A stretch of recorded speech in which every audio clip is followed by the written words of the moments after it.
PCM program is really designed to help farmers to make good conservation decisions in a way that is focused on their farm financials, that helps them to really understand how a conservation practice would impact the business end of their farming operation. And Gary has helped us with every piece of that along the way.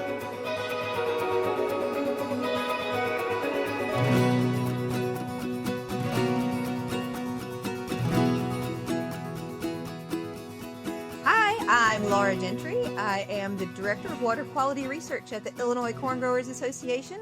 And welcome to Illinois Corn TV. And today I am talking with Dr. Gary Schnitkey. He is an ag economist in the Department of Agricultural and Consumer Economics at the University of Illinois. Hi, Gary. Hey, Laura. How are you doing today? I'm doing great. Thanks for joining us on Illinois Corn TV. So I'm going to jump straight into a couple of questions, if that's all right.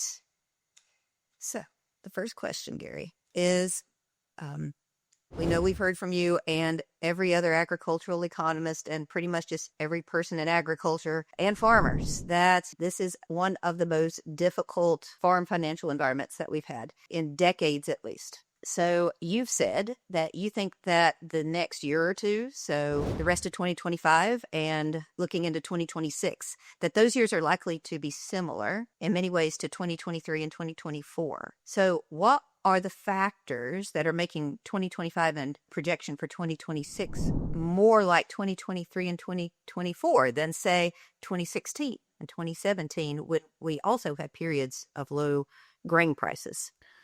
Yeah, so why we're thinking 25, 26, 27 and into the foreseeable futures looks a lot alike is because you can't see what causes a change in prices going higher. So $4 corn and lower and $10 soybeans and lower seem to be here a while.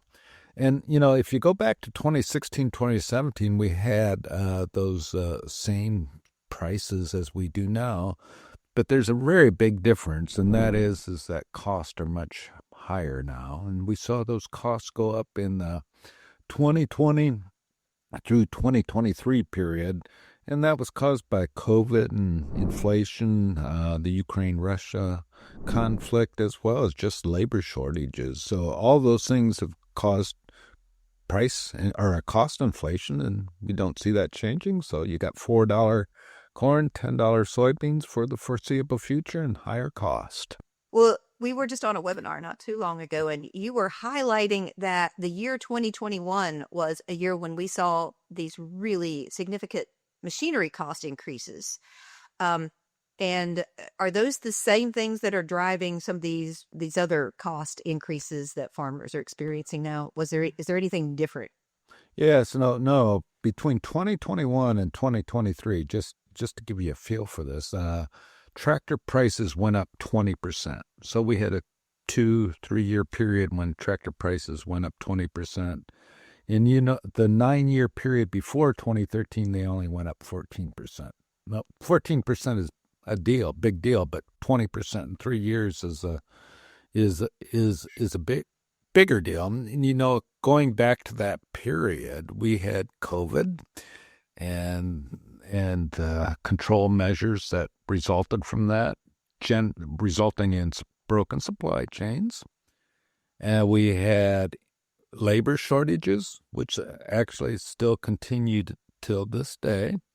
And then the machinery manufacturers became conservative and reduced output and also have cut their labor supply. So all those things sort of point to this cost inflation, and it's much the same in seed, pesticides, and the other cost items. You see this roughly the same thing. Mm-hmm.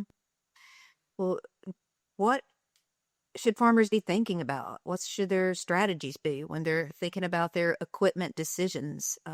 Is it a time when they need to be thinking about just maintain what they've got as well as they can and drive it till the wheels fall off? Or is there some other strategy that they could be thinking about that might serve them better?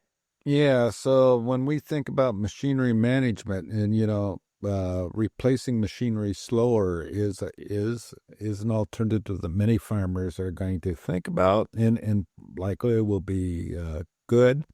Having said that, if you keep combines, tractors, anything around longer, you're going to have higher repair costs. So there are some limits to that. Overall, sort of three strategies that come to our mind pretty quickly is number one, run the combine over as many acres as possible. Combines are the single largest item on a farm, so running those combines or operating those over more acres is a good thing. Make sure our tractors are as low as possible, and then we're talking newer tractors, but a farm with two will have lower costs than three, and three will have lower costs than four, so limiting those. And then the final thing is sort of think about tillage and whether we can reduce tillage and get rid of equipment. So those three things sort of play into having lower machinery cost. Well, we haven't talked about precision conservation management yet, but the PCM program is an Illinois corn growers launched program. We started it in 2015. Gary was right there when we started it, has helped us on all those pieces that have an economics component to it. And the PCM program is really designed to help farmers to make good conservation decisions in a way that is focused on their farm financials, that helps them to really understand how a conservation practice would impact the business end of their farming operation. And Gary has helped us with every piece of that along the way. After 10 years of having PCM data now, what do you recall really stands out in the tillage information that we have seen?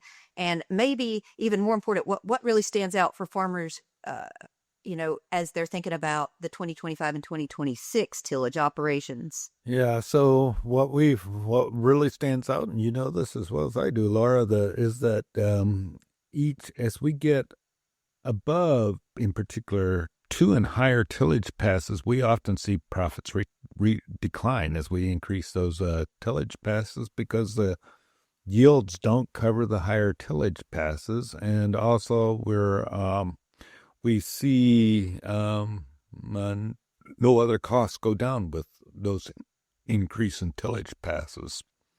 I would say right now, we've seen all these tillage passes go up in cost, and the least cost would be like $15 an acre, and you can get them much higher than that. Well, now we're looking at $4 corn and below $10 soybeans. You take more bushels to cover that. So is this the time to reevaluate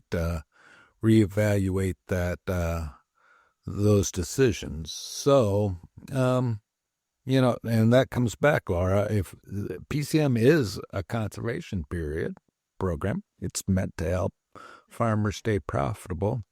And how do you see the reducing tillage or adopting strip till come into the economic picture right now?